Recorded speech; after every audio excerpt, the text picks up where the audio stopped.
WhatsApp guys, hello this is my guys, সমস্যা। আজকে আমরা নাইট করছি। এগুলো এখন নিয়ে আসলো সমোসা, এদিকে বলে সমোসা, এগুলো আমরা আমাদের ভাষা বলে সিঙ্গারা। এখন নাইটে খাবার সিঙ্গারা খাচ্ছি, যে জটা খেতে পারে। অনেকগুলো নিয়ে আসছে, দেখেন এখানে একটা খাচ্ছে দীপক পুষ্পারাস, দেখো কিভাবে খায়। খাবার বানতেছি আজকে।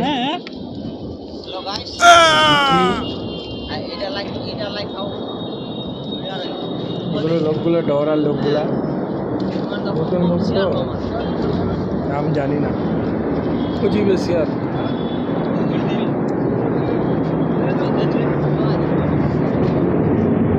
আর বেশিক্ষণ থাকবো না, আর 1-1.5 ঘন্টা কাজ আছে, এটা বাদে দিয়ে চলে যাবো। এদিকে আবহাওয়াটা দেখাচ্ছি, এদিকে এলাকাটা দেখো। এই হলো আমাদের কাজ, এই দেখো চাঁদে বাজছে, এটা হলো আমি।